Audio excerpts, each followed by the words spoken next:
तो hello students, मैं हूं अमन चौधरी और आज हम लोग स्टार्ट करने वाले हैं क्लास 10 फिजिक्स का नया चैप्टर जो कि होने वाला है हमारा प्रकाश, परावर्तन एवं अपवर्तन।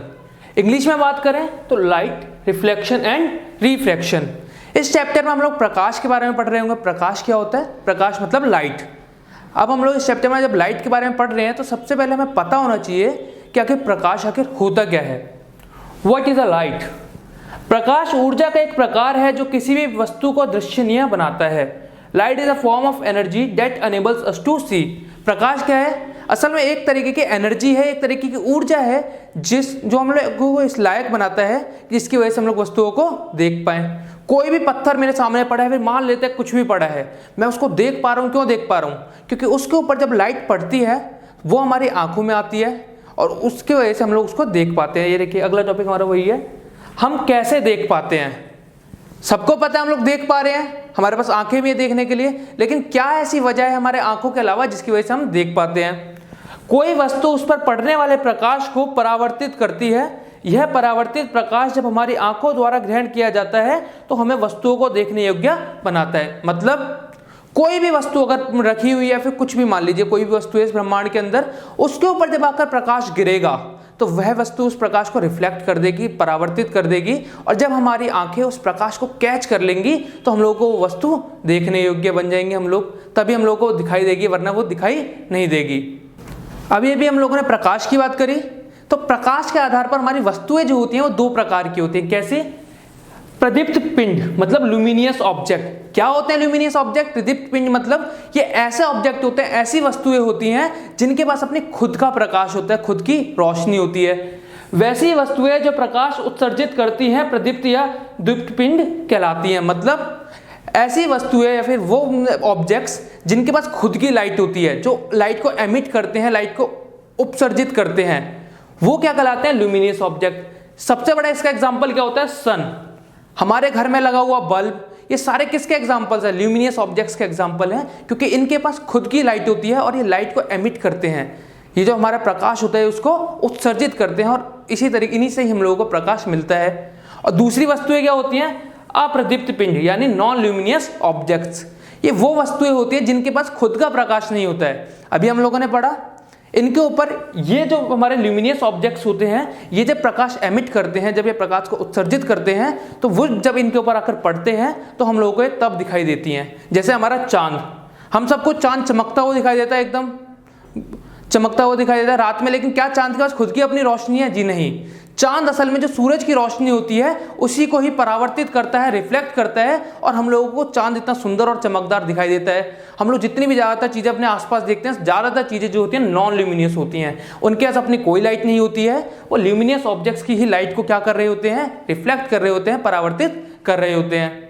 तो अब हम लोग बात करेंगे प्रकाश की किरण की, मतलब लाइट रे। क्या होती है प्रकाश की किरण? जब प्रकाश अपने प्रकाश के स्रोत से गमन करता है तो यह सीधी एवं एक सरल रेखा होता है। प्रकाश के स्रोत से चलने वाली इसी सरल रेखा को प्रकाश की किरण कहते हैं। मतलब कभी भी जब प्रकाश यानी लाइट किसी भी ऑब्जेक्ट से, मतलब जो भी हम लोगों ने पढ़ा, किसी भी ऑब्जेक्ट से जब आ रही होगी, अपने स्रोत से, रिसोर्स से जब आ रही होगी, तो वह एकदम सीधी चलेगी और अकेली होगी। कभी भी जब अकेली लाइट आ रही होती है, खाली एक ही लाइट की रे होती है, तो हम लोग उसी को प्रकाश की किरण बोलते हैं। बहुत सारे जो प्रकाश का झुंड हो जाता है उसको हम लोग लाइट बीम कहते हैं इंग्लिश में, और हिंदी में उसको प्रकाश की किरणों का झुंड कहते हैं। प्रकाश के खुद के कुछ गुणधर्म होते हैं, खुद की कुछ प्रॉपर्टीज होती हैं। क्या प्रॉपर्टीज होती हैं? प्रकाश का मार्ग सदा सीधा एवं सरल होता है। प्रकाश यानी लाइट जो होगी हमेशा सीधी ट्रेवल करेगी, इन द सेंस कि हमारे जो प्रकाश की लाइट जो होगी वो हमेशा सीधी ट्रेवल करेगी। कभी भी ये नहीं है कि इस तरीके से वेव फॉर्म में कभी भी जो लाइट होगी हमारी ट्रैवल नहीं कर रही होगी। Light always travels in a straight line. Light हमेशा एक स्ट्रेट लाइन में ट्रैवल कर रही होगी। दूसरा हमारी क्या प्रॉपर्टी होती है? प्रकाश सभी वस्तुओं को दृश्यमान बनाता है। हमने पहले ही पढ़ लिया कि हम लोग किसी भी वस्तु को क्यों देख पाते हैं? क्योंकि लाइट मेक्स एवरीथिंग विजिबल, क्योंकि हर चीज को प्रकाश जो है दृश्यमान बना रहा होता है। तीसरी और सबसे मेन प्रॉपर्टी इसकी जो होती है, प्रकाश की गति निर्वात में सबसे अधिक यानी 3 × 10⁸ मीटर पर सेकंड होती है। निर्वात क्या होता है? स्पेस, एकदम खाली जगह जहाँ कुछ नहीं होता। उस जगह पर क्या होती है? प्रकाश की स्पीड जो होती है सबसे ज़्यादा होती है। प्रकाश मतलब लाइट से तेज कुछ नहीं होता है। और लाइट की भी स्पीड सबसे ज़्यादा कहाँ होती है? स्पेस के अंदर, जहाँ कोई भी ऑब्जेक्ट या फिर कुछ भी नहीं होता, बिल्कुल खाली जगह होती है, उस जगह पर लाइट की स्पीड 3 × 10⁸ मीटर पर सेकेंड होती है। अब हमारी अगली क्या है? प्रकाश से संबंध अनेक सामान्य तथा अद्भुत परिघटनाएं हैं, जैसे दर्पणों द्वारा प्रतिबिंब का बनना, तारों का टिमटिमाना, इंद्रधनुष के सुंदर रंग और हमारा किसी माध्यम द्वारा प्रकाश का मुड़ना आदि। हम लोग अपनी डेली टू डेली लाइफ में प्रकाश यानी लाइट की वजह से अलग अलग चीज़ें देखते हैं। उनमें से कुछ जो होती हैं बहुत नॉर्मल मतलब सामान्य होती हैं, वहीं कुछ तो बहुत ही ज़्यादा अद्भुत होती हैं। कैसे? शीशे में अपना चेहरा देखते हैं, वो एक नॉर्मल परिघटना है जो कि परावर्तन की वजह से होती है। चश्मे हम लोग लगाते हैं, इसके अंदर एक नॉर्मल घटना हो रही होती है जो अपवर्तन होती है। लेकिन कई सारी अद्भुत परिघटनाएं होती हैं। कैसे? जैसे इंद्रधनुष का बनना। हमारा इंद्रधनुष किसकी वजह से बनता है? प्रकाश की वजह से बनता है। तारों का टिमटिमाना, तारों के टिमटिमाने की वजह भी क्या होती है? आपका प्रकाश ही होती है। इसके अलावा और भी बहुत सारी अद्भुत परिघटनाएं होती हैं जो प्रकाश की वजह से होती हैं। अब यदि प्रकाश के पथ पर रखी अपारदर्शी वस्तु अत्यंत छोटी हो तथा प्रकाश सीधी रेखा में चलने के बजाय क्या करेगा? उसके किनारों पर मुड़ जाएगा। मतलब कोई ऑब्जेक्ट है, हमारे प्रकाश जो है लाइट ट्रैवल कर रही है और रास्ते में जो ऑब्जेक्ट रखा है, जो वस्तु रखी है वो बहुत छोटी है, इतनी छोटी है कि हम लोग उसे देख भी नहीं सकते। तो प्रकाश जो होगा वो सीधा ना जाकर क्योंकि उससे टकराएगा, वो तो टकराने के बाद उसके किनारों से मुड़ जाएगा। और हम लोग इसी प्रोसेस को प्रकाश का विवर्तन कहते हैं। इसके अलावा प्रकाश और भी कई सारी प्रक्रिया करता है, जिनमें सबसे मेन प्रक्रिया होती है प्रकाश का परावर्तन मतलब रिफ्लेक्शन। क्या होता है रिफ्लेक्शन? जब प्रकाश की किरण किसी परावर्तक पृष्ठ क्या होता है? मतलब शीशे की बात हो रही है या फिर कोई भी ऐसी शाइनी सरफेस जिससे वो टकराकर मुड़ जाए। परावर्तक पृष्ठ या चमकीली सतह पर टकराता है तो यह टकराकर पुनः उसी माध्यम में मुड़ जाता है जिस माध्यम से यह चलकर आता है। इसे ही हम लोग प्रकाश का परावर्तन कहते हैं। मतलब अगर कोई भी ऑब्जेक्ट मतलब कोई भी ये प्रकाश की किरण है हमारी, ये ऐसे आई, यहाँ हमारा परावर्तक पृष्ठ मतलब शीशा रखा हुआ था, जैसे ही इससे टकराई तो टकराने के बाद ये वापस उसी माध्यम में मुड़ गई जिस माध्यम से ये आ रही थी। तो इसी को हम लोग क्या कहते हैं? प्रकाश का यहाँ क्या हो रहा है? परावर्तन हो रहा है। अभी भी हम लोगों ने परावर्तन के बारे में पढ़ा। परावर्तन के अंदर देखिए यहाँ परावर्तन हो रहा है, ये किरण आ रही है, ये शीशे से टकरा रही है या फिर जो भी पृष्ठ है उससे टकरा रही है और टकराने के बाद ये वापस मुड़ जा रही है। लेकिन परावर्तन के अंदर बहुत सारी ऐसी टर्म्स होती हैं जिनके बारे में हमें पता होना चाहिए। कौन कौन सी टर्म्स होती हैं? सबसे पहले होती है आपतित किरण। आखिर आपतित किरण क्या होती है? जो लाइट रे हमारी या फिर जो प्रकाश की किरण आ रही होती है पृष्ठ पर आकर जो टकराती है, जब प्रकाश किसी प्रकाशीय स्रोत से निकलकर किसी सतह पर पड़ती है उसे आपतित किरण कहा जाता है। जो प्रकाश की किरण हमारी आकर किसी भी शाइनी सरफेस से टकराए, किसी भी शीशे से टकराए, उसको हम लोग क्या कहते हैं? आपतित किरण या फिर इंसिडेंट रे। टकराने के बाद जो हमारी वापस जो दूसरी किरण जाती है उसको हम लोग कहते हैं परावर्तित किरण या फिर आपका रिफ्लेक्टेड रे। ये देखिए यहाँ लिखा भी हुआ है। परावर्तित किरण किसे कहते हैं? जब प्रकाश किसी प्रकाशीय स्रोत से निकलकर किसी वस्तु पर पड़ता है तो उसे टकराने के बाद वापस लौट जाता है, तो इस किरण को हम लोग परावर्तित किरण कहते हैं। अगला हमारा क्या होता है? जिस जगह पर आकर देखिए लाइट जो थी आई और ये इस पॉइंट पर टकराई, जो हमारा सरफेस था उस पर इस पॉइंट पर मीट कर रही है, तो इसको हम लोग इंग्लिश में पॉइंट ऑफ इंसिडेंस कहते हैं और हिंदी में इनको हम लोग बोलते हैं आपतन बिंदु। क्या होता है? जिस भी जगह पर आपकी लाइट आकर टकराएगी, प्रकाश आकर टकराएगा जिस भी पॉइंट पर, शीशे के ऊपर या किसी पृष्ठ के ऊपर, वो जो पॉइंट होगा हमारा, वो जो बिंदु होगा वह हमारा आपतन बिंदु कहलाएगा। अभिलंब क्या होता है? जो हमारी सतह होती है पृष्ठ की, उसके ऊपर एक 90 डिग्री के कोण वाली लाइन हम लोग खींचते हैं, एक नॉर्मल बनाते हैं और उसी को हम लोग अभिलंब कहते हैं। इसका जो एंगल होता है 90 डिग्री का होता है। किससे नापा जाता है इसको? ये जो हमारा आपतक पृष्ठ है, ये इसके ऊपर हम लोग एक लाइन खींचते हैं इस 90 डिग्री की, किसी भी पॉइंट पर हम लोग खींचते हैं, उसी को हम लोग क्या बोल देते हैं? अभिलंब कह देते हैं। क्या ये लाइन कहीं भी खींच सकते हैं हम लोग? जी नहीं, ये लाइन वहीं खींचेगी जिस जगह पर आपकी लाइट जो है इंसिडेंट हो रही होगी, आपतित हो रही होगी। अगला हमारा क्या होता है? अगला है हमारा आपतन कोण, एंगल ऑफ इंसिडेंस। क्या होता है एंगल ऑफ इंसिडेंस? जिस कोण से लाइट जो है आकर टकरा रही है, प्रकाश की किरण जिस कोण से आकर टकरा रही है, उस कोण को हम लोग एंगल ऑफ इंसिडेंस कहते हैं। कोई भी एंगल अगर हम लोग नाप रहे होंगे वह हमेशा अभिलंब से नापा जाएगा। किससे नापा जाएगा? अभिलंब से। तो यहाँ देखिए, इसके बीच में और इसके बीच में ये जो कोण है यह हमारा आई है और यही हमारा क्या है? आपका आपतन कोण है। दूसरा कोण होता है हमारा परावर्तन कोण। लाइट टकराने के बाद जब माध्यम में वापस चली आती है तो वह जिस कोण पर जा रही होती है वह हमारा क्या होता है? परावर्तन कोण। इसको एंगल ऑफ रिफ्लेक्शन भी कहते हैं। तो ये कुछ ऐसी टर्म्स होती हैं जो हम लोगों को पता होनी चाहिए रिफ्लेक्शन पढ़ने से पहले। अब जब परावर्तन होती है तो परावर्तन के कुछ नियम भी होंगे। चलिए उन नियमों को जानते हैं। क्या क्या परावर्तन के नियम होते हैं? 2 नियम होते हैं रिफ्लेक्शन के। पहला नियम, आपतन कोण परावर्तन कोण के बराबर होगा। मतलब जिस भी कोण पर लाइट आकर टकरा रही होगी, लाइट वापस उसी माध्यम में टकराने के बाद भी उसी कोण पर जाएगी। मतलब अगर कोई भी लाइट, जब आप देखते हैं अगर ये हमारा कोण एक पृष्ठ है, इसके ऊपर लाइट आकर टकराती है और ऐसे वापस चली जाती है, तो हम लोगों का जो कोण बनेगा, ये वाला एंगल और ये वाला एंगल दोनों बराबर होंगे। यह हमारा पहला जो आपका परावर्तन का नियम है वह हमें बताता है कि परावर्तित कोण जो होगा वह आपतन कोण के बराबर होगा। दूसरा नियम क्या कहता है? दूसरा नियम बहुत इंपॉर्टेंट है और समझना भी बहुत जरूरी है। आपतित किरण दर्पण के आपतन बिंदु पर अभिलंब तथा परावर्तित किरण सभी एक ही तल में होते हैं। मतलब जो हमारी आपतित किरण होगी, जो हमारी परावर्तन किरण होगी और जो है हमारा अभिलंब होगा, यह तीनों एक ही सतह पर होंगे। लेकिन वो जगह कौन सी होगी? जिस जगह एक ही सतह पर होंगे वो होगा हमारा ये वाला बिंदु, आपतन बिंदु। मतलब ये तीनों के तीनों एक ही तले पर, एक ही प्लेन में, खाली एक ही जगह पर होंगे। वो जगह होगा ये वाली पॉइंट ऑफ इंसिडेंस या फिर आपका आपतन बिंदु। खाली यही वो पॉइंट होगा। इस पूरे कभी भी रिफ्लेक्शन हो रही होगी, लाइट यूं आएगी, यूं चली जाएगी और बीच में नॉर्मल भी यूं बन रहा होगा, तो एक ही ऐसा पॉइंट होगा जब तीनों एक ही प्लेन में होंगे, एक ही तले पर होगा, वो होगा हमारा आपतन बिंदु। समझ आया? परावर्तन के जो नियम हैं ये गोलीय पृष्ठ सहित सभी प्रकार के परावर्तक पृष्ठों के लिए लागू होते हैं। हम लोग ब्रह्मांड के अंदर कोई भी पृष्ठ ले लें, मतलब कोई भी शीशा ले लें, हर तरीके के पृष्ठ पर ये जो परावर्तन के नियम होंगे यह काम कर रहे होंगे। परावर्तन की बात हम लोग कर रहे हैं तो हम लोगों को सबको पता है कि परावर्तन कहाँ होती है? शीशों में होती है। और शीशों के अंदर हम लोगों को क्या देखने को मिलता है? अपना प्रतिबिंब देखने को मिलता है। तो प्रतिबिंब आखिर होता क्या है? चलिए पढ़ते हैं।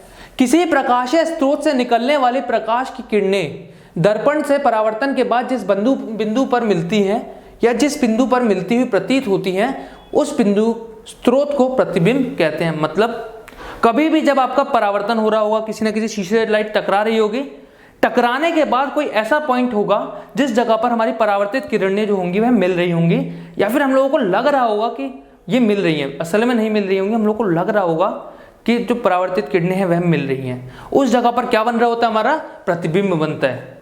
उसी पॉइंट को हम लोग कह देते हैं कि इस जगह पर हमारा प्रतिबिंब बनेगा।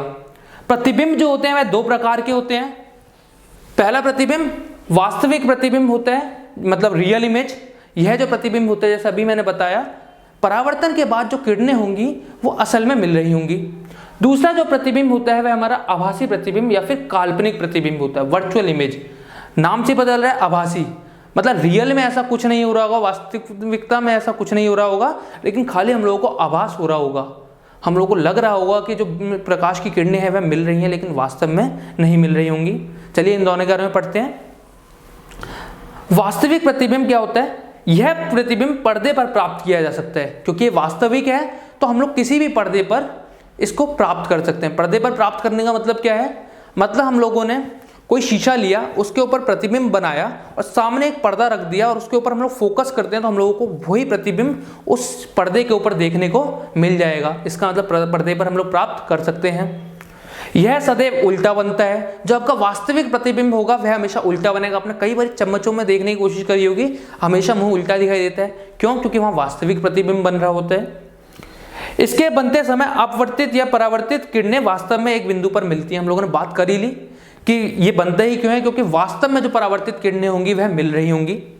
दूसरा जो हमारा होता है वह क्या होता है? आभासी प्रतिबिंब। ये इसकी सबसे बड़ी हानि यही है, हम लोग कह सकते हैं सबसे बड़े करेक्टरिस्टिक ही यही है इसका, कि इसे पर्दे पर प्राप्त ही नहीं किया जा सकता। मतलब हम लोगों ने कोई शीशा लिया, उसके ऊपर हमने प्रतिबिंब बनाया, हम लोग कोशिश करते हैं कि उसे किसी पर्दे पर उतार ले, तो ऐसा नहीं हो सकता।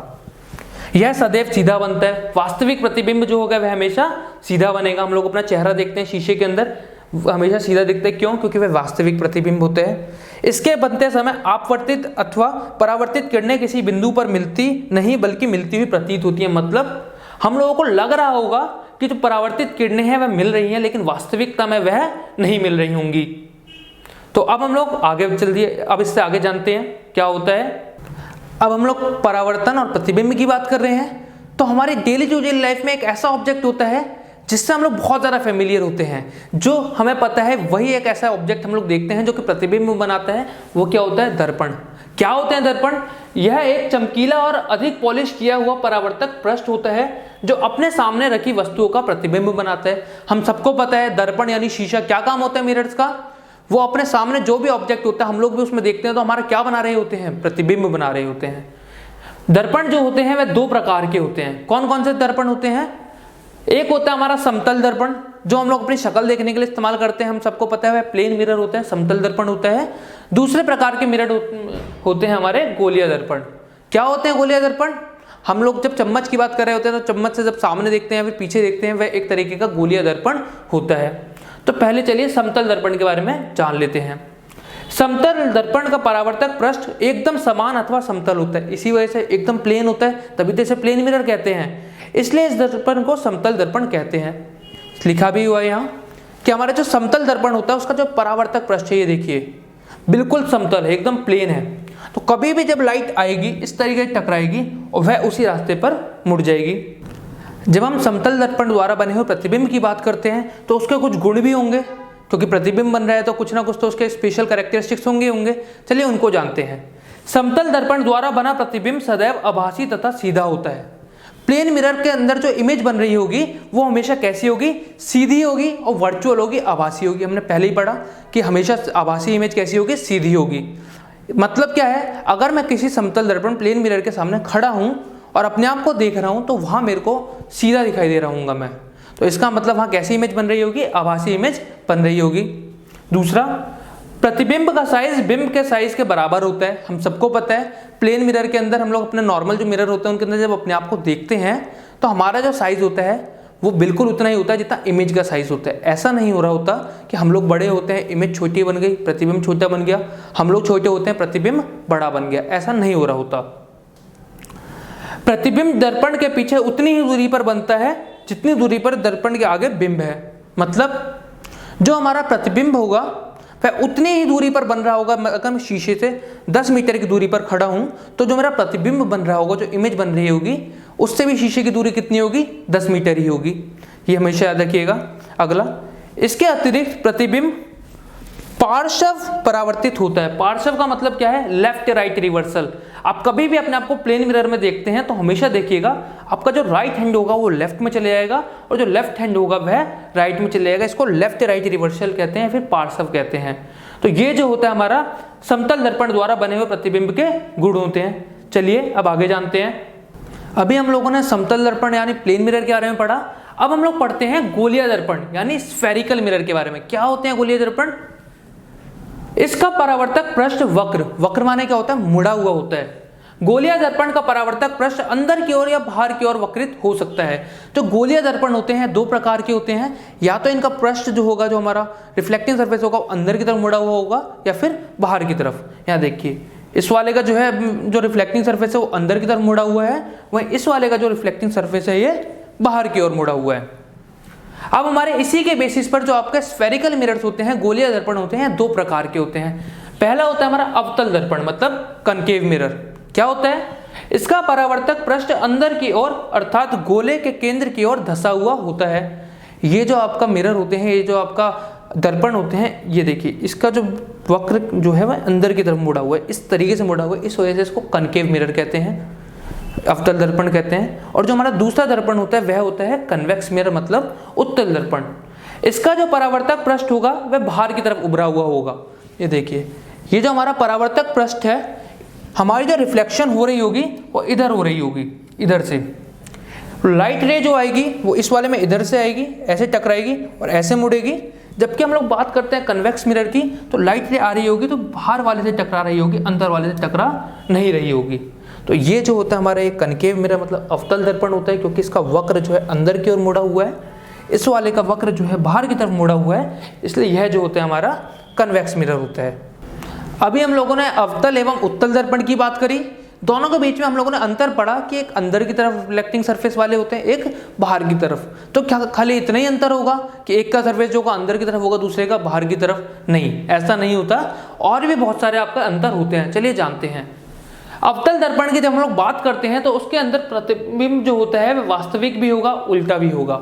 जो अवतल दर्पण की हम लोग जब बात कर रहे होते हैं तो ज्यादातर प्रतिबिंब उसके अंदर जो बन रहे होते हैं वो वास्तविक एवं उल्टे होते हैं, और इसके अंदर आपका आभासी एवं सीधे भी बनते हैं। देखिए, सीधे बनने वाले प्रतिबिंब आभासी एवं उल्टे बनने वाले प्रतिबिंब वास्तविक होते हैं। मतलब जो प्रतिबिंब सीधे बनेंगे अवतल दर्पण में, दोनों तरीके के प्रतिबिंब बनेगा, याद रखिएगा, आपका वर्चुअल इमेज भी बनेगी और रियल इमेज भी बनेगी। तो जो सीधे बनेंगे वह आपका आभासी प्रतिबिंब होंगे, और जो आपका उल्टे बन रहे होंगे वह आपके वास्तविक प्रतिबिंब होंगे। प्रतिबिंब का आकार वस्तु की स्थिति पर निर्भर करता है। अब प्रतिबिंब का क्या आकार बनेगा, वो बड़ा होगा, छोटा होगा, हर तरीके के साइज का प्रतिबिंब बनते हैं। कभी वस्तु से छोटा बन रहा होगा, कभी वस्तु से बड़ा बन रहा होगा। तो उसका जो आकार होगा वह किस पर निर्भर करेगा, वस्तु की स्थिति पर, कि वस्तु को रखा किस जगह पर गया है। पढ़ेंगे हम लोग आगे। अगला है हमारा उत्तल दर्पण। उत्तल दर्पण के अंदर प्रतिबिंब सदैव सीधा बनता है। प्रतिबिंब जो होगा हमेशा सीधा बनेगा, और हम सबको पता है सीधा बनने वाला प्रतिबिंब कैसा होता है, आभासी होता है। मतलब हम लोग जब बात कर रहे होंगे कन्वेक्स मिरर की, उत्तल दर्पण की, तो हमारा प्रतिबिंब हमेशा ही सीधा होगा, कभी भी उल्टा नहीं बन रहा होगा। प्रतिबिंब का आकार इसमें वस्तु से छोटा ही बनेगा। प्रतिबिंब का आकार चाहे आप वस्तु कहीं भी रख लीजिए, प्रतिबिंब का जो आकार बनेगा वो वस्तु से हमेशा छोटा बनेगा। तो याद रखेंगे, ये जो है हमारा कनकेव मिरर है, इस तरीके का हमारा उत्तल दर्पण दिखता है। एक और बात याद रखिएगा कि हमेशा जो है हम लोगों को, कभी हम लोग जब शीशा दर्पण बना रहे होंगे उसके पीछे ही हम लोग को इस तरीके की लाइनें खींचनी होती हैं। इसका मतलब हमारा पॉलिश सरफेस होता है, हम लोगों को हमेशा दिखाना होता है। तो ये हमारा कनकेव मिरर मतलब अवतल दर्पण है, यह जो है हमारा कन्वेक्स मिरर यानी उत्तल दर्पण है। चलिए अब हम लोग गोलीय दर्पण में सामान्यतः प्रयुक्त होने वाले कुछ शब्द देख लेते हैं। मतलब स्फेरिकल मिरर्स मतलब गोलीय दर्पणों से रिलेटेड कुछ टर्म्स पढ़ लेते हैं हम लोग, कुछ ऐसे शब्द देख लेते हैं जो इससे रिलेटेड होते हैं। सबसे पहला होता है हमारा ध्रुव मतलब पोल। क्या होता है ये? गोलीय दर्पण हम लोगों ने पढ़े कुछ इस प्रकार के होते हैं। तो इसका जो बिल्कुल सेंटर का जो बिंदु होगा, मतलब जो हम लोग इसके पैरामीटर की बात करते हैं, इस गोलीय दर्पण की लेंथ की जब हम लोग बात करते हैं, तो उसका जो सेंटर बिंदु होगा, जो बिल्कुल ही बीच का बिंदु होगा, उसको हम लोग पोल कहते हैं। गोलीय दर्पण के परावर्तक पृष्ठ के केंद्र को दर्पण का ध्रुव कहते हैं। यह दर्पण के पृष्ठ पर स्थित होता है। ध्रुव की प्रायः पी अक्षर से निरूपात करते हैं। मतलब ये जो हमारा गोलीय दर्पण है, इसका जो केंद्र बिंदु होगा, जो सेंटर पॉइंट होगा, उसको हम लोग पोल कहेंगे, और इसको हम लोग पी से डिनोट करेंगे। चाहे आपका ये अवतल दर्पण हो चाहे उत्तल दर्पण हो, दोनों के अंदर ही पोल होते हैं। अगला होता है हमारा सेंटर ऑफ कर्वेचर, वक्रता केंद्र। क्या होता है सेंटर ऑफ कर्वेचर? जब हम लोग बात करते हैं किसी भी एक स्फेरिकल, हम लोगों ने पढ़ा गोला है, गोलीय दर्पण है, स्फेरिकल मिरर है, एक गोले में से काटा गया होगा, तो हर एक गोले का कुछ ना कुछ आपका सेंटर होता है, कोई ना कोई उसका बीच का सेंटर होगा, वक्रता केंद्र होगा। इसी तरीके से इसका भी जो सेंटर होता है, इस गोलीय दर्पण का जो भी सेंटर होगा, उसको हम लोग सेंटर ऑफ कर्वेचर कह देते हैं। गोलीय दर्पण का परावर्तक पृष्ठ एक गोले का भाग होता है। इस गोले का केंद्र को गोलीय दर्पण का वक्रता केंद्र कहते हैं। इसे अंग्रेजी के बड़े अक्षर C से इंगित किया जाता है। ये जो हमारा सेंटर ऑफ कर्वेचर मतलब वक्रता केंद्र जो है, इसको हम लोग C से डिनोट करते हैं। तीसरा होता है हमारा वक्रता त्रिज्या मतलब द रेडियस ऑफ कर्वेचर। क्या होता है ये? जब ये आपका दर्पण है, इसका सेंटर है, तो इस पोल से लेके जो वक्रता त्रिज्या मतलब ये जो हमारा केंद्र होगा, सेंटर ऑफ कर्वेचर जो होगा, यहाँ तक का जो डिस्टेंस होगा, इसको हम लोग कह देते हैं वक्रता त्रिज्या या फिर रेडियस ऑफ कर्वेचर। दोनों दर्पणों के लिए अलग होता है। यहाँ आपका कनकेव मिरर का दे रखा है। कन्वेक्स मिरर के केस में क्या हो रहा होता है कि कन्वेक्स मिरर की जब हम लोग बात करते हैं तो इसका पोल तो यही होगा, ये हमारा इसका पोल हो जाएगा। लेकिन जब हम लोग बात करेंगे फोकस की, मतलब इसके सेंटर की, तो सेंटर उसी तरफ होगा जिस तरफ गोले का मुंह होगा। तो इसका जो सेंटर होता है वह इधर होता है, ये इसका सेंटर है। इसके अलावा हमारा जो रेडियस होगा वह भी हम लोग यहाँ से यहाँ तक नापेंगे, और ये जो होगा हमारा इसका रेडियस होगा, इसका रिफ्लेक्टिंग सरफेस जो होगा वो अंदर की तरफ होगा। तो ये याद रखिएगा बस। वैसे तो दोनों में एक जैसे ही होते हैं, लेकिन इसका जो आपका सेंटर ऑफ कर्वेचर होता है वो लेफ्ट साइड में होगा, इसका जो सेंटर ऑफ कर्वेचर वो राइट साइड में होगा। इसकी वजह क्या होती है? क्योंकि गोले का मुंह जिस तरफ होगा उसी तरफ उसका वक्रता केंद्र यानी सेंटर होगा। ठीक है, अब आगे बात करते हैं। अब आगे हम लोग बात करते हैं मुख्य अक्ष यानी प्रिंसिपल एक्सिस की। क्या होता है प्रिंसिपल एक्सिस? गोलीय दर्पण के ध्रुव एवं वक्रता केंद्र से होकर गुजरने वाली एक सीधी रेखा को दर्पण का मुख्य अक्ष कहते हैं। मतलब चाहे आपका उत्तल दर्पण हो चाहे आपका अवतल दर्पण हो, जो आपका पोल होगा मतलब ध्रुव होगा, और सेंटर ऑफ कर्वेचर से एक सीधी लाइन पास हो रही होगी। ये देखिए ये वाली लाइन, ये जो लाइन है यही लाइन हमारी जो कहलाती है प्रिंसिपल एक्सिस कहलाती है। और इसी लाइन से हम लोग जब किसी भी ऑब्जेक्ट को जब रखेंगे तो वह इसी लाइन के ऊपर हम लोग रख रहे होंगे। अगला जो हमारा होता है वो होता है प्रिंसिपल फोकस, मुख्य फोकस। क्या होता है ये? नाम से बदल रहा है फोकस, इसके ऊपर हम लोगों को भी फोकस ही करना है। दर्पण के ध्रुव एवं वक्रता केंद्र के बीच एक अन्य बिंदु F होता है जिसे मुख्य फोकस कहते हैं। मुख्य अक्ष के समांतर आपतित किरणें परावर्तन के बाद अवतल दर्पण में इसी मुख्य फोकस पर प्रतिच्छेद करती हैं तथा उत्तल दर्पण में प्रतिच्छेद करती प्रतीत होती हैं। मतलब आपसे यहां बात हो रही है कि प्रिंसिपल फोकस जो है ये पॉइंट होता है पोल और सेंटर ऑफ कर्वेचर के बीच में एक पॉइंट होगा। इसका नाम जैसे कि फोकस है, इसको फोकस क्यों बोलते हैं? क्योंकि कोई भी समांतर किरणें मतलब कि पैरेलल रेस कभी भी आ रही होंगी तो वो परावर्तन होने के बाद, टकराने के बाद वो फोकस से होकर मुड़ रही होंगी। देखिए ये एक रे है पैरेलल आ रही है, ये एक रे है पैरेलल आ रही है, टकराने के बाद ये कहां से जा रही है? ये रहा हमारा फोकस, और ये फोकस से ही जाती हुई हमें दिखाई दे रही है। चाहे आपका अवतल दर्पण यानी कनकेव मिरर हो, चाहे आपका उत्तल दर्पण हो यानी कन्वेक्स मिरर हो, दोनों के केस में यही चीज हो रही होगी। बस अंतर क्या होगा? कनकेव मिरर में टकराने के बाद वो फोकस पर से जा रही होगी, जबकि कन्वेक्स मिरर के केस में रे आ रही होगी, टकरा रही होगी, लेकिन टकराने के बाद क्योंकि शीशे के आर पार तो रे जा नहीं सकती, तो टकराने के बाद जो रे होगी वो इस तरीके से आएगी, इस तरीके से मुड़ जाएगी, और आपका टकराने के बाद लेकिन हम लोगों को लग रहा होगा कि ये रे कहां से आ रही है? देखिए फोकस से आ रही है। ये कहां से आ रही है? फोकस से। तो इसी वजह से एक ऐसे पॉइंट को जहां रिफ्लेक्शन के बाद कोई भी पैरेलल रे या तो हमें मीट करती हुई दिखाई दे या फिर हम लोगों को ऐसा लग रहा हो कि मीट हो रही है, उस रे को हम, उस पॉइंट को हम लोग बोलते हैं फोकस। समझ आया? अब अगले पॉइंट की बात करते हैं। अगला हमारा होता है फोकस दूरी। फोकस दूरी मतलब फोकल लेंथ। पोल से लेकर फोकस तक की जो दूरी होगी, जो लेंथ होगी, हम लोग पोल से लेकर फोकस तक की जो लेंथ होगी उसी को हम लोग फोकल लेंथ कहते हैं। एक और बात हमें जाननी चाहिए फोकस के बारे में। क्या बात है? कि उत्तल दर्पण का जो फोकस होगा मतलब कन्वेक्स मिरर का जो फोकस होगा वह हमेशा राइट साइड में होगा, और कनकेव मिरर का जो फोकस होगा वो हमेशा लेफ्ट साइड में होगा। ऐसा क्यों हो रहा होगा? क्योंकि हमारे जब हम लोग फोकस की बात कर रहे होते हैं तो रे जो है सेंटर ऑफ कर्वेचर इसका इधर की तरफ है। हम लोगों ने बात करी थी क्यों होता है सेंटर ऑफ कर्वेचर इधर की तरफ, क्योंकि इसका जो मुंह है, इसका जो सरफेस है वो इधर की तरफ है, तो इसका सेंटर भी इधर ही होगा। इस वाले मिरर का जो मुंह है वो उस तरफ है, तो इसका सेंटर भी इधर ही होगा और फोकस भी इधर ही होगा। बस ये हम लोगों को चीजें पता होनी चाहिए। चलिए अब इसके बाद हम लोग देखते हैं। अब हमारा अगला क्या होगा?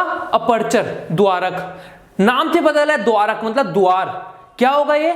गोलीय दर्पण के परावर्तक पृष्ठतल की वृत्ताकार सीमा रेखा का व्यास दर्पण का द्वारक कहलाता है। मतलब जो भी हमारा गोलीय दर्पण हो, ये तो हमारा जैसे अवतल दर्पण है, चाहे आपका उत्तल दर्पण भी हो, उसके अंदर हम लोग को क्या देखने को मिल रहा होगा कि यहां से लेके यहां तक की जो लंबाई होगी, ये जो लंबाई होगी, जितना भी इसका सरफेस होगा, ये सरफेस क्या होगा? हमारा अपर्चर होगा, द्वारक होगा। इसी से ही हमारी लाइट, द्वारक मतलब कभी भी जब लाइट आकर टकरा रही होगी तो उसके लिए द्वार का काम कर रहा होगा, गेट का काम कर रहा होगा।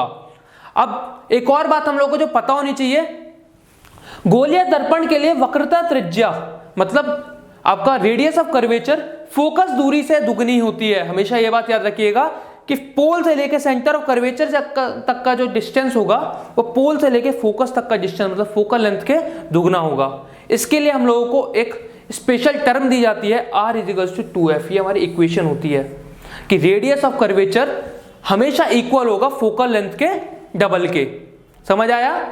अब आगे चलते हैं। तो जब हम लोग परावर्तन और दर्पण की बात कर रहे हैं तो परावर्तन को दर्पण के समक्ष दर्शाने के लिए हम लोग को आरेख बनाने पड़ते हैं, रे डायग्राम्स बनाने पड़ते हैं। तो उन रे डायग्राम्स को बनाने के कुछ नियम होते हैं, वही पढ़ते हैं। दर्पण के किरण आरेख बनाने के कुछ नियम हैं, चलिए पढ़ते हैं। सबसे पहला नियम क्या कहता है? दर्पण के मुख्य अक्ष के समांतर प्रकाश किरण परावर्तन के पश्चात दर्पण के मुख्य फोकस से गुजरेगी या गुजरती हुई प्रतीत होगी। मतलब कभी भी हम लोगों के दर्पण का जो प्रिंसिपल एक्सिस होगा, इसके जो भी पैरेलल हमारी रे आ रही होगी, मतलब कि कोई भी समांतर किरण आ रही होगी, टकराने के बाद वो हम लोग को ऐसा लग रहा होगा, क्या रहा होगा, जब हम लोग बात कर रहे होंगे अवतल दर्पण की, तो टकराने के बाद वो जो रे होगी वो कहां से होकर गुजरेगी? फोकस से होकर गुजरेगी।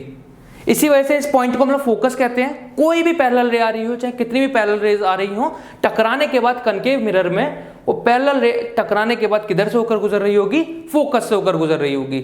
वहीं उत्तल दर्पण में क्या हो रहा होगा? कन्वेक्स मिरर में वो रे पैरेलल आ रही होगी, क्योंकि हमारा जो कन्वेक्स मिरर होता है उसके पीछे पॉलिश सरफेस होता है। पॉलिश सरफेस होने की वजह से जो रे है वो पार तो कर नहीं पाएगी, तो इस वजह से टकराने के बाद इस तरीके से ऊपर चली जाएगी, इधर की तरफ, इस डायरेक्शन में। तो हम लोग मान रहे होंगे कि हम लोगों की टकराने के बाद किधर जा रही होगी? ये देखिए, ये हमारी किधर से आ रही होगी? फोकस से। तो इसको हम लोग बोल देते हैं, हमारा ये किरण के आरेख का पहला नियम होता है। दूसरा नियम क्या होता है? अवतल दर्पण के मुख्य फोकस से गुजरने वाली या गुजरती हुई प्रतीत होने वाली किरण परावर्तन के पश्चात मुख्य अक्ष से समांतर निकलेगी। पहले वाले नियम का ये बिल्कुल उल्टा होता है। उसमें क्या हो रहा था? रे जो थी वो पैरेलल आ रही थी, टकराने के बाद फोकस से जा रही थी, या फिर हम लोगों को लग रहा था कि फोकस से जा रही होगी। इसमें क्या हो रहा होगा? जो भी रे हमारी फोकस से आ रही होगी वो टकराने के बाद हम लोगों को दिख रहा होगा कि वो पैरेलल जाएगी। कैसे जाएगी? पैरेलल। देखिए, ये रे है हमारी, ये हमारी फोकस से जा रही है, टकराने के बाद ये क्या हो जा रही है? पैरेलल हो जा रही है। और जब हम लोग बात कर रहे होंगे कनकेव मिरर की, तो हर बार ऐसा ही हो रहा होगा। वहीं कन्वेक्स मिरर में क्या हो रहा होगा कि रे जो है हमारी पैरेलल तो नहीं आ रही होगी। ये देखिए, रे हमारी कुछ इस तरीके से आ रही होगी कि हम लोगों को लग रहा होगा कि वो किधर जा रही है? फोकस पर। लेकिन क्योंकि वो फोकस तक जा तो पाएगी नहीं, वो इस पॉइंट पर टकराएगी, और टकराने के बाद कैसे हो जाएगी? पैरेलल। तो ये चीज हमारी देखने को हम लोगों को मिल रही होगी। ये दो नियम होते हैं आरेख के। अब आगे तीसरा नियम पढ़ते हैं। अब हमारा तीसरा नियम क्या कहता है? अवतल दर्पण के वक्रता केंद्र से गुजरने वाली किरण परावर्तन के पश्चात उसी दिशा में वापस परावर्तित हो जाती है। हमारे ये अवतल दर्पण में हो रहा होगा और उत्तल दर्पण में भी हम लोगों को प्रतीत हो रहा होगा। देखते हैं। ये देखिए, जब हम पहले अवतल दर्पण की बात कर रहे हैं, कनकेव मिरर की बात कर रहे हैं, जो रे है हमारी वो कहां से आ रही है? देखिए, सेंटर ऑफ कर्वेचर से जा रही है। ये एरो में शो कर रहा है, ये सेंटर ऑफ कर्वेचर से जा रही है। टकराने के बाद ये जो रे है आपके वापस मुड़ जा रही है इसी रास्ते पर। ये जो है हमारा तीसरा नियम कहता है। ये तो हमारा कनकेव मिरर हो गया। कन्वेक्स मिरर में क्या हो रहा होता है? हमारी रे जो है देखिए, वो जो हमारा कर्वेचर है उसकी डायरेक्शन में जा रही होगी। अब पार तो वो कर नहीं पाएगी शीशे को, तो इसलिए वो उसी दिशा में जाती हुई हम लोगों को दिख रही होगी, और टकराने के बाद भी वो उसी रास्ते पर वापस आ रही होगी। ये हमारा तीसरा नियम है और बहुत इंपॉर्टेंट नियम है। हमारा चौथा नियम क्या कहता है? अवतल दर्पण के बिंदु P की और मुख्य अक्ष से तिर्यक दिशा में आपतित किरण तिर्यक दिशा में ही परावर्तित होती है। आपतित तथा परावर्तित किरणें आपतन बिंदु पर मुख्य अक्ष समान कोण बनाती हैं। दो बातें इसमें कही जा रही हैं। पहली बात क्या कही जा रही है कि ये जो हमारी दिशा होगी, जो हमारे इंसिडेंट रे होगी, उसकी जो भी डायरेक्शन होगी, जिस डायरेक्शन पे वो आ रही होगी, सेम उसी डायरेक्शन से वो पोल से टकराने के बाद मुड़ जाएगी उसी मीडियम के अंदर। दूसरी बात यहाँ क्या कही जा रही है कि जो हमारा एंगल ऑफ इंसिडेंस होगा वो हमारा किसके इक्वल होगा? एंगल ऑफ रिफ्लेक्शन के इक्वल। हम सबको पता है, लेकिन ये ऐसा क्यों हो रहा होगा? क्योंकि जब हम लोग बात करते हैं किसी भी गोलीय दर्पण की, तो गोलीय दर्पण का अभिलंब कहाँ होता है? हम लोग गोलीय दर्पण की कभी भी बात कर रहे होंगे तो हमने पढ़ा था परावर्तन के नियम में कि हम लोग एंगल को हमेशा अभिलंब मतलब नॉर्मल से नापेंगे, लेकिन गोलीय दर्पण का अभिलंब होगा कहाँ? गोलीय दर्पण के किसी भी पॉइंट से, चाहे कोई भी पॉइंट लीजिए, वहां से आप कर्वेचर पर एक सीधी लाइन डाल दीजिए। वो जो लाइन होगी वह हमारा नॉर्मल का काम कर रही होगी उस दर्पण के साथ। देखिए यहाँ ये जो लाइन है पोल है, पोल से ये जो प्रिंसिपल एक्सिस है कर्वेचर को टच कर रहा है। इसका मतलब यहाँ 90 डिग्री का काम कौन कर रहा होगा इस स्फेरिकल मिरर के साथ? ये प्रिंसिपल एक्सिस। इसकी जगह अगर हम लोग बात करें कर्वेचर ऊपर वाले केस में, ऊपर वाले केस में कौन कर रहा होगा? देखिए ये हमारी जो स्फेरिकल मिरर था, यहां से हमने एक पॉइंट लिया और यहां से एक सीधी लाइन किधर डाल दी? कर्वेचर के ऊपर। इसका मतलब क्या है कि ये जो लाइन है ये हमारी 90 डिग्री का लाइन बना रही है, अभिलंब बना रही है। तो इस तरीके से आपको अभिलंब की कभी भी बात करेंगे हम लोग, कभी अभिलंब पढ़ा जाएगा तो स्फेरिकल मिरर से कोई भी पॉइंट लीजिए और कर्वेचर पे लाइन डाल दीजिए। वो जो होगी वो आपका 90 डिग्री का काम कर रहा होगा, नॉर्मल का काम करेगा। जैसा हम लोगों का अवतल दर्पण में हो रहा होगा, सेम वैसे हम लोगों को उत्तल दर्पण में भी देखने को मिलेगा कि जो रे होगी हमारी, जब वो इस तरीके से इस डायरेक्शन में पोल के ऊपर आकर टकराएगी तो सेम उसी डायरेक्शन से उसी एंगल के साथ वापस लौट जाएगी। यहां भी वही हो रहा होगा कि एंगल ऑफ इंसिडेंस जो होगा वो एंगल ऑफ रिफ्लेक्शन के इक्वल होगा। इस तरीके से हम लोगों को किरण के आरेख के चारों नियम पता होने चाहिए, क्योंकि कभी भी हम रे डायग्राम बनाएंगे, इमेज फॉर्मेशन कर रहे होंगे तो चारों नियम बहुत जरूरी होंगे। तो अब हम लोग जब बात करते हैं किरण के आरेख के, हम नियम पढ़े अभी वो नियम आखिर काम कहाँ आते हैं? वो नियम देखिए काम आएंगे जब हम लोग बिंब के प्रतिबिंब बनवा रहे होंगे, मतलब ऑब्जेक्ट जब इमेज बना रहा होगा तो उस दौरान वो काम आते हैं, उनका इस्तेमाल किया जाता है। ऑब्जेक्ट की जो इमेज होती है हम लोगों ने पढ़ा था, वो इमेज अलग अलग तरीकों से हम लोग पढ़ेंगे। पहले हम लोग कनकेव मिरर के केस में बात करेंगे, अवतल दर्पण के केस में बात करेंगे। तो अवतल दर्पण के केस में अलग अलग पॉइंट पर जब ऑब्जेक्ट रखा जाता है तो अलग अलग जगह पर हम लोग को इमेज मिलेगी। सबसे पहले जब ऑब्जेक्ट हमारा अनंत पर हो, अनंत मतलब इन्फिनिटी पर, हमेशा याद रखिएगा कभी भी अगर आपका ऑब्जेक्ट अनंत पर है, वस्तु जो है वह इन्फिनिटी पर रखी हुई है, तो उससे जो किरण आ रही होंगी वह हमेशा समांतर किरणें होंगी। मतलब जो हमारा प्रिंसिपल एक्सिस होगा, किरणें हमेशा उसके समांतर आ रही होंगी, क्योंकि जो हमारा ऑब्जेक्ट है वो अनंत है। तो कभी भी जब आपकी रेस पैरेलल आ रही होंगी, तो हमने पढ़ा अभी पैरेलल रेस टकराने के बाद किधर से मुड़ेंगी? फोकस से। ये वाली रे भी हमारी आ रही है, टकराने के बाद किधर से मुड़ रही होगी? फोकस से। इसका मतलब जो हमारा प्रतिबिंब होगा वो किधर बन रहा होगा?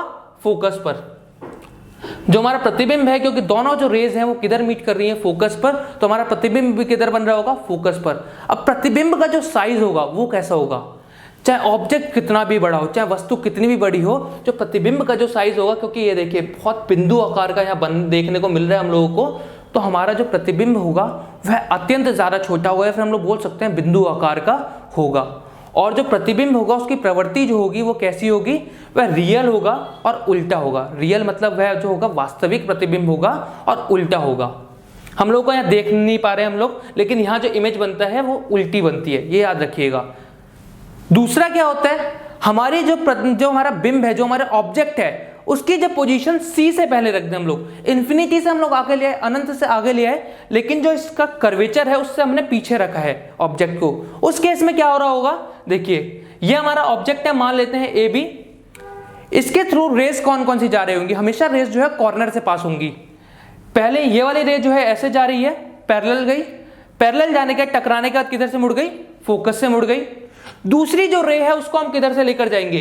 उस रे को भी हम लोग फोकस से लेकर जाएंगे और फोकस से टकराने के बाद वो कैसे हो जाएगी? पैरेलल। इस जगह देखिए ये वाली रे इधर और ये वाली रे इधर, ये दोनों रेस जो है इस पॉइंट पर मीट कर रही होंगी और मीट करने के बाद हम लोगों को ये ऑब्जेक्ट का इमेज मिल रहा होगा, प्रतिबिंब मिल रहा होगा। तो इस वाले केस में हमारा ऑब्जेक्ट था ए बी, इसका जो प्रतिबिंब मिला वो क्या मिला? ए डैश बी डैश। इसमें जो हमें प्रतिबिंब मिला उसकी क्या प्रवृत्ति होगी? वह भी छोटा होगा। साइज में जो हमारा इमेज होगा वो छोटा होगा। हम लोग को देखने से पता चल रहा है उल्टी इमेज है और वास्तविक इमेज है, क्योंकि रेस जो है वो एक्चुअल में मीट कर रही हैं। इसका मतलब कैसी इमेज है? वास्तविक इमेज है। तो इस तरीके से हमारा कभी भी जब ऑब्जेक्ट जो हो कर्वेचर से पहले रखा हो तो हमारी छोटी इमेज बनेगी और उल्टी इमेज बनेगी, और इस तरीके से हमारा रे डायग्राम रहेगा। तीसरा केस क्या होता है? कभी भी जब ऑब्जेक्ट को हमने कर्वेचर के ऊपर रख दिया, हम लोग ऑब्जेक्ट को थोड़ा और आगे ले आए और हमने कहाँ रख दिया? कर्वेचर के ऊपर। उस केस में क्या हो रहा होगा? हमारा ऑब्जेक्ट है ए बी, रेस जा रही होंगी, वही सेम केस, इधर से रेस जाएगी, पैरेलल जाएगी, टकराएगी, फोकस से मुड़ेगी, ये वाली रे जाएगी, इस तरीके से फोकस से जाएगी और टकराने के बाद पैरेलल हो जाएगी। रिफ्लेक्शन के बाद ये दोनों जो रेज होंगी वो इस पॉइंट पर मिल रही होंगी और ये जो पॉइंट होगा बी डैश ये जस्ट कर्वेचर के नीचे होगा। और हम लोग जब ऑब्जेक्ट की इमेज जब देखेंगे तो हम लोग को देखने को मिलेगा कि जितना बड़ा हमारा ऑब्जेक्ट होगा उतनी बड़ी इमेज होगी। और इसमें भी जो इमेज की प्रवृत्ति होगी, जो उसका टाइप होगा, वो क्या होगा? रियल एंड इन्वर्टेड, वास्तविक एवं उल्टा।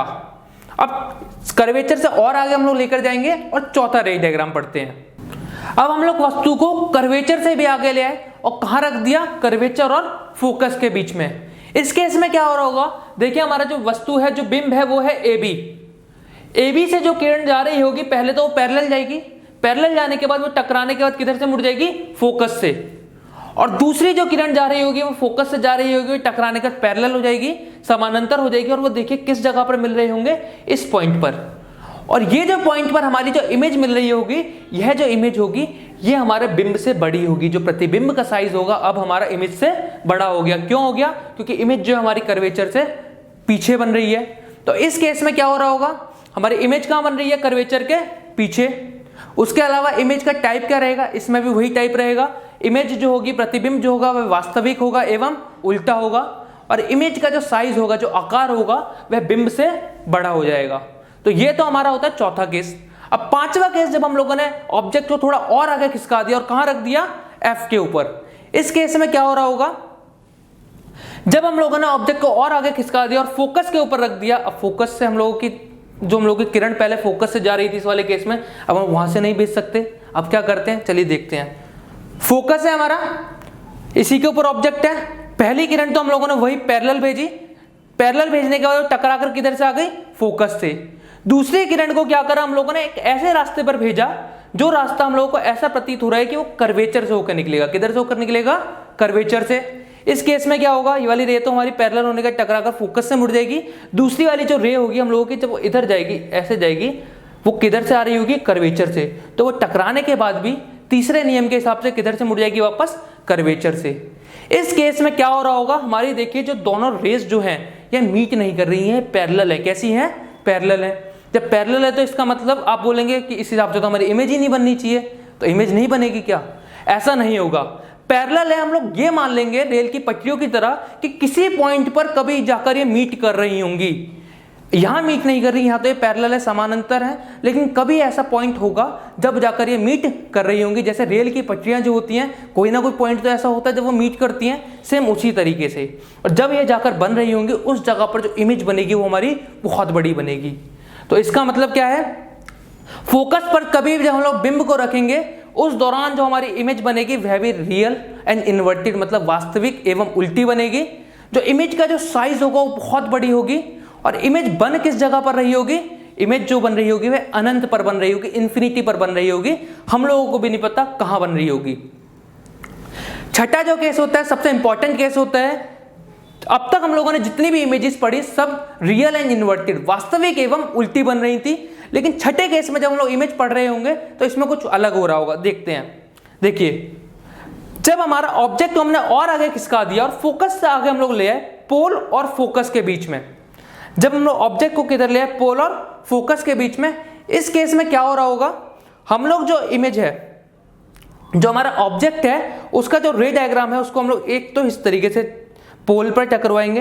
पोल से टकराने के बाद वो जिस एंगल पर आ रहा होगा उसी एंगल से वापस चले आएगा। दूसरा, हम लोग कर्वेचर से पास करवाएंगे। कर्वेचर से पास करवाने की वजह से वो टकराने का जिस रास्ते पर जा रहा होगा उस रास्ते पर वापस मुड़ जाएगा। इस वाले केस में क्या हो रहा है? पिछले वाले केस में दोनों रेस पैरेलल थी, हम लोगों ने मान लिया कि वो कभी जाकर मिल रही होंगी।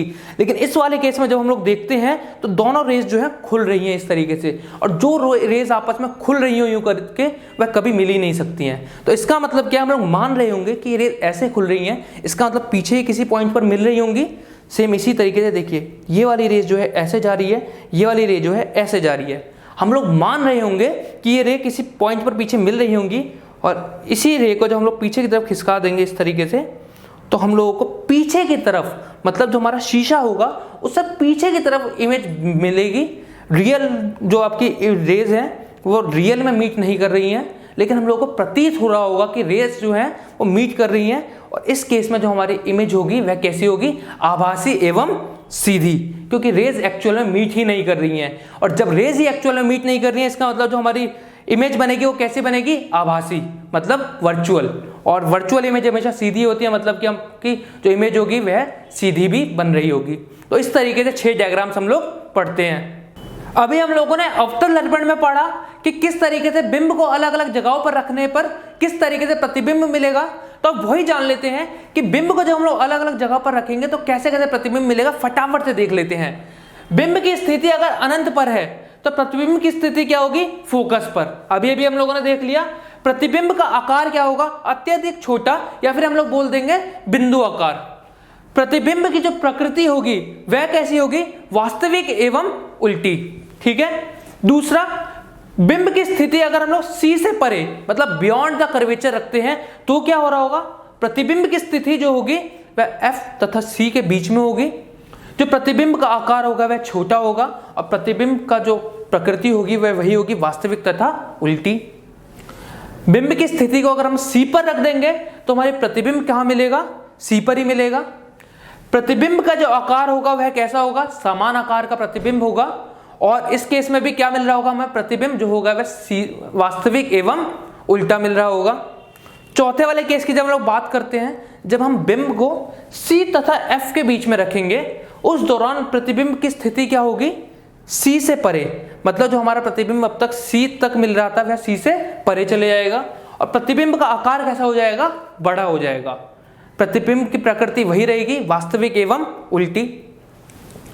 जब हम अगले वाले की बात कर रहे होंगे, जब बिंब की स्थिति F पर होगी, जो बिंब होगा उसे जब हम लोग फोकस पर रखेंगे तो प्रतिबिंब की स्थिति अनंत पर हो जाएगी, इन्फिनिटी पर। हमने पढ़ा था प्रतिबिंब का आकार जब वो अनंत पर बनेगा तो प्रतिबिंब जो होगा वो बहुत बड़े आकार का बन रहा होगा और जो प्रतिबिंब की जो प्रकृति होगी इस केस में भी वास्तविक एवं उल्टी होगी।